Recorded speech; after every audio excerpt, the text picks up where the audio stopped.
गेल्या काही दशकांपासून ग्लोबल विलेज झालं. जागतिकीकरणात माणूस पैशात खेळू लागला आणि त्याच्या तालात रमला. समूह भावना आणि दुसऱ्यापासून मनाने दूर होत गेला. पण स्वतःला फार ग्रेट मानू लागला. त्याचा खुदपसंतपणा त्याचा व्यक्तिमत्व विकारच बनला. दुसऱ्याविषयीची आस्था आणि आदर असण्यापेक्षा स्वतःला महत्त्व देत गेला. इतरांबद्दल सहानुभूती बाळगण्यापेक्षा इतरांनी आपले कौतुक करावे असे त्याला वाटत राहिले.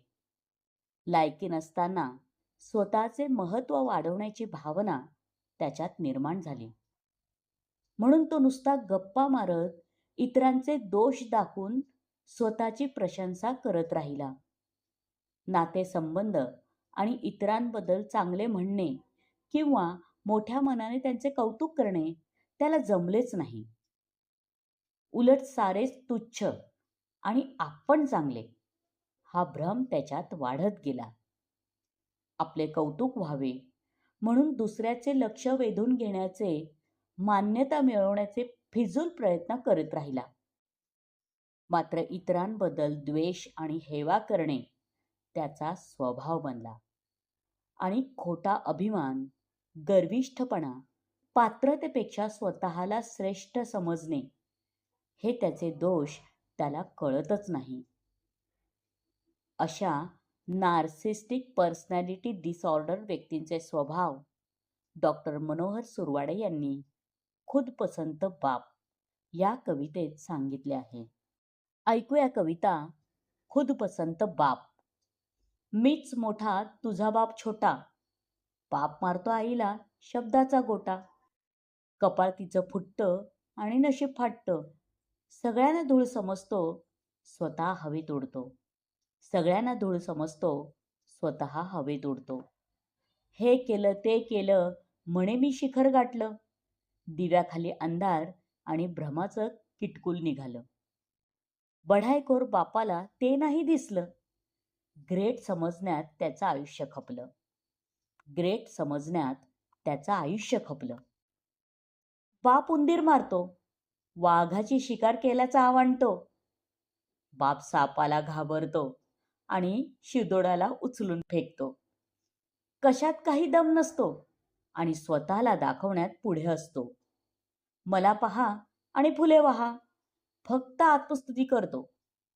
मला पहा आणि फुले वहा, फक्त आत्मस्तुती करतो. बाप येता जाता आईला बावळट म्हणतो. मी कष्ट केले तसे तुम्ही करा, मुलांना सांगतो. एक अर्ज करायचा तर बाप विचारात पडतो. सगळ्यांना गप्प बसवतो, स्वयंघोषित ग्रेट वाटतो. सगळ्यांना गप्प बसवतो, स्वयंघोषित ग्रेट वाटतो. 17 वेळा आरशात पाहतो, स्वतःला हिरो समजतो. त्याच्याशिवाय कोणीच पाहत नाही, तरी स्टेटसवर फोटो ठेवतो. कसा दिसतो म्हणून बायकोला विचारतो. बिचारी इच्छा नसताना सांगते, चांगला दिसतो. बाप स्तुती केल्याने खुश होतो, आत्मानंदात असतो. तिला तर खलनायक वाटतो, तरी म्हणते हिरो दिसतो. तिला तर खलनायक वाटतो, तरी म्हणते हिरो दिसतो. आला दिवस घालवतो, कर्तृत्व शून्य असतो, तरीही बाप स्वतःला महान समजतो. तरीही बाप स्वतःला महान समजतो.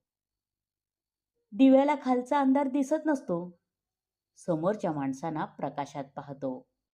बाप दुसऱ्यांना थर्ड क्लास म्हणून विणवतो. गाडी बंगला बँक बॅलन्सवर भारी भरतो. गाडी बंगला बँक बॅलन्सवर भारी भरतो. बाप दिसतो तसा नसतो, कागदी फुल असतो. इतरांना मूर्खात काढतो आणि स्वतःच असतो. इतरांना मूर्खात काढतो आणि स्वतःच असतो. आरशात पाहतो तर स्वतःचा चेहरा दिसत नसतो. बाप जसा डोळे लावून दूध पिणाऱ्या बोक्यासारखा वाटतो. बाप जसा डोळे लावून दूध पिणाऱ्या बोक्यासारखा वाटतो. बाप नाही खास, आहे नुसता भास. योग्यता कमी, नाही विश्वासाची हमी. बाप आत्मस्तुती करतो, स्वतःपासून दूर जातो. बेस्ट व्हर्जनचा मुखवटा त्याला फार थकवतो. बेस्ट व्हर्जनचा मुखवटा त्याला फार थकवतो.